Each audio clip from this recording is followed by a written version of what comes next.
Assalamualaikum, Football United ringan amatiran ala gua hari Sabtu pagi masih pagi banget ya di sini. Sebelumnya gue ucapkan terima kasih untuk segala doa dan ucapannya. Semoga sehat-sehat juga ya Sobat Football United dimanapun berada, sehat-sehat sekeluarga. Masih suara agak gimana gitu ya. Banyak yang menyarankan bang minum ini dan itu. Nih gue minum air hangat plus madu ya. Semoga bisa membaik. Bismillah. Oke. Kali ini pagi ini gue ingin ngobrol ringan seputar ada artikel dari The Athletic ditulis oleh Andy Mitten, artikel yang menurut gue juga cukup menarik, membahas tentang Bruno Fernandes. Langsung aja, judulnya adalah Bruno Fernandes menjadi salah seorang pemimpin di Manchester United. Artikel ini menurut gue cukup unik dan menarik pastinya. Akan gue artikan, gue rangkum dan nantinya seperti biasa akan diobrol ringan kan. Akan gue kasih opini. Andy Mitten menulis, sejauh ini Bruno Fernandes telah mencetak 3 gol dan juga 3 assist. Walaupun musim ini belum seimpresif ketika dia pertama kali datang di tahun 2020. Harganya pada saat itu 47 juta pounds atau sekitar 56 juta dolar dan bisa naik sampai dengan 68 juta pounds atau 81,6 juta dolar. Contohnya, kenapa kok bisa naik ya? Karena ada klausul di kontraknya kalau dia menang PFA Player of the Year atau pemain tahun ini akan mendapatkan 4,2 juta pounds dari Manchester United. Tapi sampai dengan sejauh ini dia belum memenangkannya. Ole Gunnar Solskjaer ketika itu kan pelatih atau manajer yang mentransfer Bruno Fernandes dari Sporting Lisbon, mengatakan kalau dia ini membeli Bruno Fernandes karena sang pemain akan menyediakan kreativitas dan itu bekerja ya. Di dalam bulan-bulan Ole Gunnar Solskjaer, kita melihat bagaimana menurut Andy Mitten ini ya, Bruno Fernandes ini memiliki peran yang hampir sama seperti Paul Scholes dan juga Juan Sebastian Veron. Bruno Fernandes mengatakan, saya datang ke Manchester untuk memenangkan trofi. Itu dikatakan di tahun pertamanya. Para fans tentu saja masih menantikan hal ini sampai dengan saat ini karena memang masih belum ada trofi yang dipersembahkan oleh Bruno Fernandes. Manchester United sekarang juga terlihat lebih kuat dari banyak poin ya semenjak dia datang. Artikelnya singkat, nggak begitu banyak. Tapi di artikel ini juga ada wawancara. Nah, ini menurut gue yang menarik, yang akan gue bahas juga, yang akan gue artikan juga ya. Wawancara dengan Bruno Fernandes. Bentar, ini gue lagi cari, ya ini dia nih wawancaranya. Oke. Ditanyakan ya, ini dari The Athletic yang berbicara langsung dengan Bruno Fernandes tentang kepemimpinan di awal musim. Apakah Anda merasa seperti seorang pemimpin di atas lapangan? Bruno Fernandes menjawab, tidak, saya berusaha untuk menjadi diri saya sendiri. Ini adalah cara saya. Saya tahu kalau beberapa orang melihat saya banyak berbicara ke rekan saya atau memberikan informasi ke mereka. Beberapa dari mereka menyukainya, beberapa tidak begitu. Saya berusaha untuk membantu untuk membuat keadaan lebih bagus di dalam tim. Ditanyakan, ketika Anda mengatakan Anda merasa sangat penting untuk bisa menjadi vokal ya secara atau menjadi influence vokal di atas lapangan, Bruno Fernandes mengatakan ini merupakan hal yang secara natural atau secara alami datang kepada saya. Ini bukan sesuatu hal yang saya coba untuk melakukannya di setiap latihan. Bahkan di kehidupan saya yang normal ya, saya berusaha untuk membantu orang-orang. Ibu saya dan ayah saya membuat saya mengerti kalau Anda membantu orang di sebelah Anda, lakukan. Ini berarti berbicara ketika ya saya bicara. Apa yang membuat ditanyakan ya, apa yang membuat seorang pemimpin yang bagus di sepak bola? Apa yang membuat seseorang itu atau seorang pemain itu bisa menjadi pemimpin yang bagus ya di sepak bola? Bruno Fernandes mengatakan, Anda harus bisa menjadi diri Anda dan Anda harus bisa memimpin dengan contoh. Anda harus bisa menjadi yang terbaik di diri Anda di setiap sesi training, di setiap pertandingan. Beberapa pemain lebih vokal daripada yang lainnya. Tapi itu tidak berarti kalau mereka bukan pemimpin. Mereka punya jalan yang berbeda untuk memimpin. Bahkan beberapa pemain tidak ingin menunjukkannya karena mereka merasa itu tidak perlu atau merasa tidak nyaman ya untuk melakukannya. Saya tidak berusaha untuk menjadi pemimpin. Saya ini adalah ya apa itu saya ya, artinya I am how I am ya, saya ini saya. Anda telah bekerja dengan pemain muda dari akademi di Manchester United. Bagaimana Anda menginspirasi mereka ketika mereka melihat ke Anda?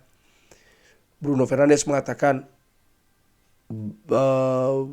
memimpin dengan contoh, melakukan segalanya yang pelatih meminta Anda lakukan, melakukannya seperti yang mereka lakukan di setiap melakukan seperti yang mereka katakan di setiap sesi latihan.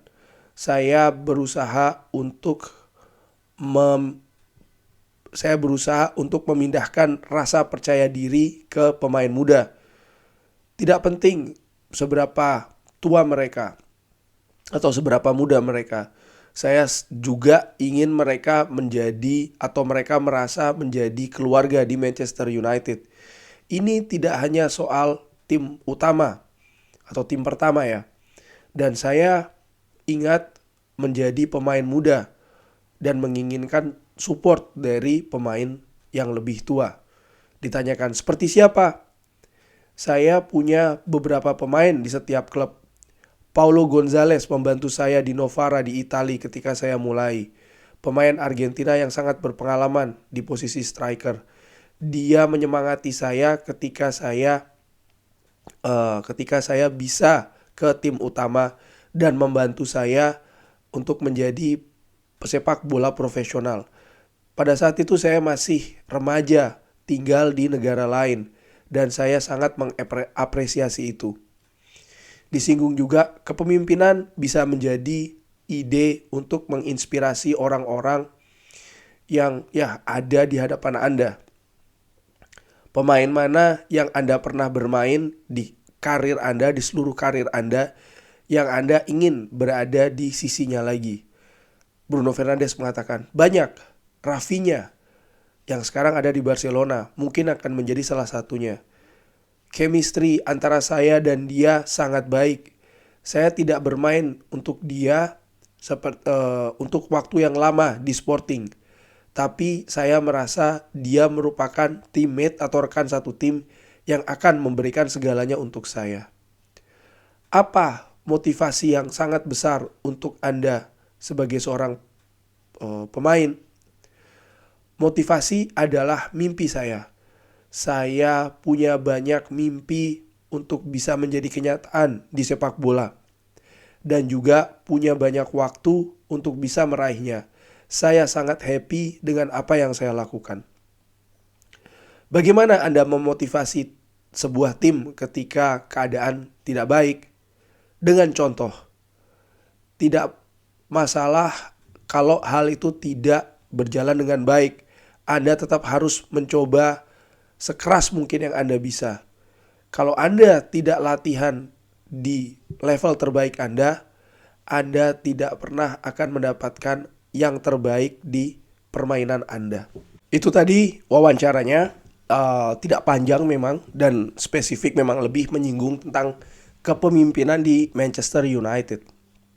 Dan ini yang ingin gue ngobrol ringan tentang kepemimpinan di Manchester United terkait juga dengan Bruno Fernandes. Seperti kita ketahui, musim lalu bukan musim yang bagus bagi Manchester United, bukan hanya beberapa individu pemain ya, tapi juga menurut gue melihat secara kolektif memang klub kacau di luar lapangan dan juga di atas lapangan. Nah, musim ini ada perubahan. Salah satu yang besar adalah kepemimpinan di atas lapangan. Bagaimana kapten itu sekarang juga sering dipegang bukan lagi oleh Harry Maguire tapi oleh Bruno Fernandes. Ada beberapa alasan, ada dua seperti biasa, dua hal. Nomor satu adalah bagaimana kondisi dari Harry Maguire, di mana memang ada beberapa pertandingan dia absen ya, cedera dan lain-lain, sehingga harus ada pemain lain yang mengemban ban kapten, dan ini sering diambil oleh Bruno Fernandes. Pun juga ketika Harry Maguire tersedia, beberapa pertandingan juga dia lebih dipilih oleh Erik ten Hag untuk duduk di bangku cadangan. Nah, dengan keadaan seperti itu, maka di atas lapangan juga harus ada pemain lain kan yang mengemban jabatan kapten, dan Bruno Fernandes yang dipercaya untuk posisi tersebut. Gua melihat posisi ini tentu saja bukan posisi yang pertama bagi Bruno Fernandes, karena ketika di Sporting Lisbon juga dia menjadi kapten. Dan sejauh ini gua melihat kepemimpinan dari Bruno Fernandes ini berbeda dengan Harry Maguire. Gua secara ringan amatiran gua melihat dia lebih, secara umum ya, gua melihat dia lebih baik daripada Harry Maguire. Cara dia berkomunikasi, baik itu ke rekan di atas lapangan maupun juga ke, contohnya ke wasit ya, ketika ada kejadian, bagaimana dia selalu ingin berkomunikasi dengan wasit, dia ingin melindungi rekan lain di atas lapangan. Menurut gua ini merupakan perbedaan yang cukup besar jika dibandingkan dengan Harry Maguire. Tentu saja posisi Harry Maguire sampai dengan sejauh ini masih sebagai kapten utama atau kapten pertama di Manchester United. Ya gue harus respect dengan hal tersebut karena ini keputusan klub, juga keputusan manajer. Tapi bagi yang mengikuti Football United, pada saat itu gue sudah cukup lama, gue pernah membahas tentang kalau seandainya harus berganti kapten itu siapa sih pemain yang gue inginkan di atas lapangan. Pada saat itu tentu saja dan ada banyak nama ya, ada David De Gea, ada Bruno Fernandes, bahkan ketika Cristiano Ronaldo masih pun juga sempat gue bahas di sana juga ya. Tapi pada saat itu gue lebih condong ke Bruno Fernandes karena gue melihat memang ini lebih dia lebih punya pengalaman, dia lebih natural, dia juga lebih natural sebagai seorang pemimpin dan lapangan. Dan sejauh ini gue sih melihat ya dia lebih baik daripada kapten pertama dari Manchester United. Tadi dibahas bagaimana dia melihat atau bagaimana sih dia melihat kepemimpinan, dan dia menurut gue jawabannya cukup bagus, yaitu adalah dengan contoh di atas lapangan, contoh di lapangan latihan. Jadi dia tahu bagaimana sebagai seorang kapten ini tidak hanya soal di atas lapangan tapi lebih dari itu. Dan kapten itu dilihat oleh pemain muda dan juga pemain lain, dan dia juga memahami ada banyak karakter di klub yang tentu saja cara berkomunikasi, cara menanganinya sebagai pemimpin ini berbeda. Sekali lagi, ini membuktikan memang dia sudah punya pengalaman dan ya memang dia pernah menjadi kapten di Sporting Lisbon. Penampilan dari Bruno Fernandes sendiri menurut gua sangat vital di Manchester United musim ini. Erik ten Hag tetap mempercayainya sebagai elemen penting, dan ini memang terlihat di atas lapangan. Bagaimana tanpa seorang Bruno Fernandes di beberapa pertandingan Manchester United bermain berbeda. Manchester United di babak selanjutnya, contohnya di Carabao akan menghadapi Charlton, tanpa Bruno Fernandes. Di sisi lain mengkhawatirkan, di sisi lain juga oke, lawannya Charlton. Tapi kalau melihat dari pertandingan sebelumnya, gua lupa kalau tidak salah menghadapi Aston Villa, kalau gua salah dikoreksi tolong ya. Em, ya tanpa Bruno Fernandes terlihat kreativitas berbeda. Gua melihat semakin musim berganti, semakin matang dia di Manchester United. Dia semakin paham karakter permainan dan juga filosofi klub, walaupun dengan manajer yang berbeda. Dia nampak lebih menyatu menurut gua dengan klub secara keseluruhan. Dan Erik ten Hag juga gua pikir sih sangat-sangat membutuhkan seorang Bruno Fernandes di atas lapangan. Sekali lagi memang dia tidak 100% selalu akurat dalam hal umpan ataupun keputusan, tapi bagaimana visi dan juga kreativitas yang dihadirkan terutama di lini serang ya, ini memang terasa berbeda dengan kehadiran Bruno Fernandes. Dengan adanya Christian Eriksen sekarang di posisi nomor 6, tampak Bruno Fernandes bisa lebih berkonsentrasi menghadirkan kreativitas di lini depan. Berbeda dengan musim-musim sebelumnya di mana dia juga harus berkontribusi ke posisi ataupun ke sisi lebih dalam lagi. Nah, kali ini ada tugas yang berbeda yang bisa dia bagi dengan pemain lain, dengan Casemiro dan juga dengan Christian Eriksen, dan ini membuat sejauh ini penampilannya menurut gue juga berbeda dibandingkan dengan musim lalu. Di Qatar pun juga demikian. Bagaimana duetnya dengan Bernardo Silva menurut gue menjadi motor, menjadi elemen pilar tim nasional Portugal di lini tengah, terutama dari sisi visi dan juga kreativitas.